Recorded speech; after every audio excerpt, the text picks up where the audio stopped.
back into time. Okay, I appreciate that. Let me go to a special guest we have here on the line. Is this, are you there, caller? Yeah, I'm here. Who's this I'm talking to? Tupac Shakur. Tupac Shakur, how you doing now? Chilling. Chilling? Yeah. Today we're talking about sexual harassment, and I wanted to talk about it coming from the entertainment perspective, the type of role models that guys have that might lead to people moving in a direction where they treat women in a way that can be construed as sexual harassment. How would you see that? I agree. I think that's right, because your environment will tell, how you see women. But I still don't think that's an excuse, because, my mom respects women to the utmost. She raised me to say bitch. I learned bitch on the street. Right. So it's not just like your home bringing in your moral fiber stopping you from being a good man. That women ultimately dictate how men treat them. I think if women made it mandatory that they got their respect, they would mandatorily get their respect. How does a woman do that? How does a woman go about demanding that sort of respect, especially at a time when you have guys that may threaten them, that they're intimidated? That's true. I tell women all the time. My homegirls that I know it's sad, but the truth of the matter is that most men are stronger physically than women. Right. So you have to be stronger mentally than the man, because honestly, on the whole, and I ain't even going front, women can be smarter than men. If women were smart, they could control men. But what they end up doing is getting caught up in the magic. What's the magic? The magic is the words. You can't listen to the words, you gotta watch the action. Don't listen to the words. Never listen to the words, watch the action. And don't sit up and get drunk and smoke weed with this nigga, and then you can't figure out why he got his hands all over. You know what I mean? Keep a sober mind and let him know that it's not that type of party, and he won't take it there. Another thing is to not put yourself in a position where it can happen. I know it's bad, because why don't guys got to do all this? But you a woman, you got to go that extra step. Don't put yourself in that position. If you're going out on a date with a guy, and you want to keep it neutral, you want him to get the idea that it's neutral, meet him somewhere neutral. Don't meet him at your house, don't meet him at his house, meet him somewhere neutral. If you're going on a date, don't dress with your sheet all up on your ass. If you don't want him to look at your ass, dress protected. You know what I mean? And he will treat you that way. And talking, it's how you talk. If you always talking about, fuck you, nigga, eat my, then that's how a nigga gonna come at you. Okay, yeah, try not to use profanity, Pac. I can't help it, but you're talking about sexual harassment, and the very nature of sexual harassment is a man talking profane to a woman. Right, I hear what you're saying. It's very difficult to discuss the subject without using a few cuss words in the audience. All right. Somebody wanted to respond to that. Go ahead. Tupac, I'm so glad you called in, and I appreciate you giving me that advice as a man on how I should act with men. And as a revered entertainer in the music industry, I'd like to hear your comments on the videos where women are degraded and exploited, and what happens to the young women that view these videos, and for artists such as you that hire the women to dance on the videos and actually propagate the kind of behavior that young people are imitating today. I'd like you to talk about that and the influence that the music industry has on the degradation of women. I don't think that the industry has influence on degradation. I think that's false. I think what you're doing is... So you don't think the... downplaying women. Let me ask you a question. I think that like what you just said about us hiring these women, putting them in our video, degrading them, what you're doing is making these women small, like they have no hearts, like they have no brains. All the women in my video came to me to be in the video.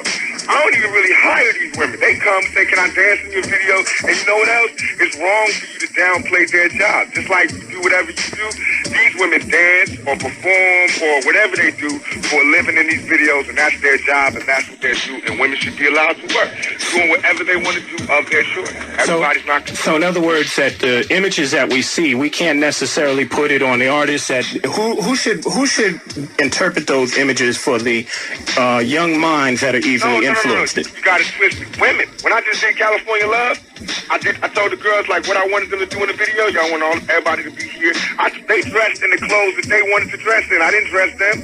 I said, come to the video. Everybody was dressed. If there was something that somebody didn't want to do, they said, Pac, I don't want to do that. And my job to be with the women just to give them that option. When she didn't want to do something, okay, you don't have to do that, but how about doing this? Yeah, okay, well then that's her choice. That's not us making them dress like that or dance like that. That's them making a choice to do those things to and you as an entertainer have no moral responsibility for how the video is produced or anything. It's totally all on the women, and they just want to be like this. As an entertainer, do I have a moral responsibility? No. As an entertainer, as a human being, I have a moral responsibility, and I think I satisfy that moral responsibility. As a person, I can do whatever. As an entertainer, I can do whatever I want in my video. Let me ask you one question. I mean, you gave some advice for the women.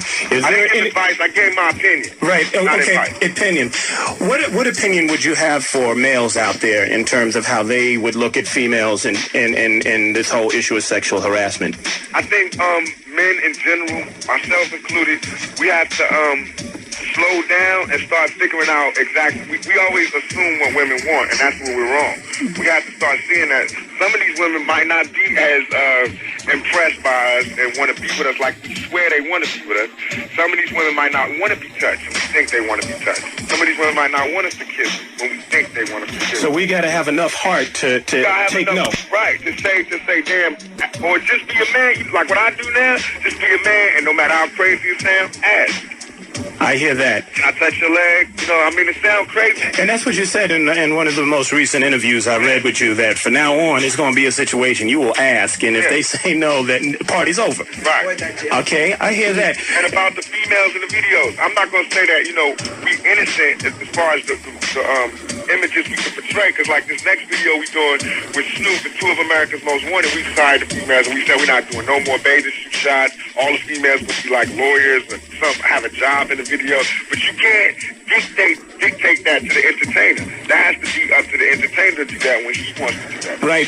Should it also be the responsibility in that case of the people that actually expose the entertainment? If I'm a video programmer, should I be somebody who should be questioned as well for playing a video that could be? So. No? I don't think so, because ultimately it's the fans. It's the fans and the artists. Okay. Now, I know sometimes, just like I'm saying, men can't think they know what women want.